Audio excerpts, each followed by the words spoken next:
कहते हैं ना, किसी दिन आप गुस्से में हैं, किसी दिन आप इरिटेटेड फील कर रहे हैं, तो किसी दिन आप इतना हैप्पी फील कर रहे हैं कि कुछ किसी ने आकर के आपको दो बातें कह भी दी है, छोड़ो जाने दो, इसके मुंह क्या लगना। मैंने जो बातें की अभी तक एस्ट्रोलॉजी की, ये लाइट्स की का इफेक्ट मैंने बॉडी और माइंड पे बताने की कोशिश की। ज्योतिष में तो इसका इफेक्ट और भी है कि ये सारे कॉम्पोजिशन जो स्टार्स के बनते हैं, मैंने इसका एक फिनोमेना अभी तक डिस्क्राइब किया है, वो है लाइट। दूसरा ग्रेविटी, ग्रेविटी भी है। ट्रांजिट में जब ऐसा कंजंक्शन बनता है तो लोगों को इतना इतना मतलब परिवर्तन फील होता है अपने डेली लाइफ में। तो जो बच्चा जब जन्म लिया, उसका फर्स्ट एक्सपोजर हुआ उस समय, तो वो तो लाइफ टाइम के लिए उसका नेचर सेट हो गया।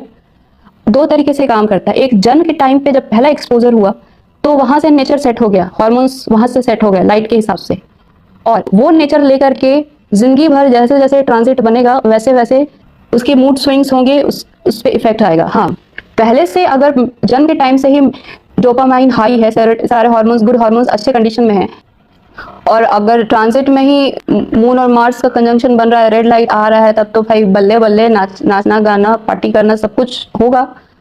और जिसका जन्म के टाइम में कॉर्टिसोल हाई है और ट्रांजिट के टाइम में भी हर महीने हाई होता है, तो फिर दो कैटेगरी के हैं, या तो एक्सट्रीम मिला तो पॉजिटिव, अगर एक्सट्रीम मिला तो नेगेटिव। हाँ, दुनिया से कट तो जाएगा, इरिटेटेड तो फील करेगा, क्योंकि मून और सैटर्न का कंजंक्शन बर्थ टाइम में रहे या ट्रांजिट में बने, तो फिर रिश्तेदारों से एक्सपेक्टेशंस कुछ अलग ही लेवल के होते हैं, और वहाँ वो फुलफिल हो नहीं पाया। कहते हैं ना, एक ही इंसान किसी को अच्छा लगता है, दूसरे को बुरा लगता है। क्यों? क्योंकि किसी के एक्सपेक्टेशन उस इंसान से अलग तरह के हैं, दूसरे के एक्सपेक्टेशंस उस इंसान से अलग तरह के हैं।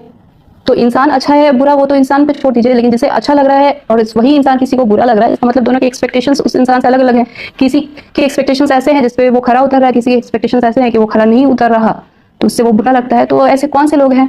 तो जब कॉर्टिसोल हाई रहता है, कोई भी उसके जो रिश्तेदार हैं, रिश्तेदार कह लीजिए, मतलब जिनके जो लोग उनके आसपास रह रहे हैं, वो उनको अच्छे नहीं लगेंगे, मतलब उनके बिहेवियर उन्हें अच्छे नहीं लगेंगे, क्योंकि उनके एक्सपेक्टेशंस को मैच नहीं कर पाएंगे।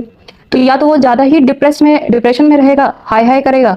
तो ये सारा ये खेल है। हाँ, मैंने जो बातें की अभी तक एस्ट्रोलॉजी की, ये लाइट्स की का इफेक्ट मैंने बॉडी और माइंड पे बताने की कोशिश की।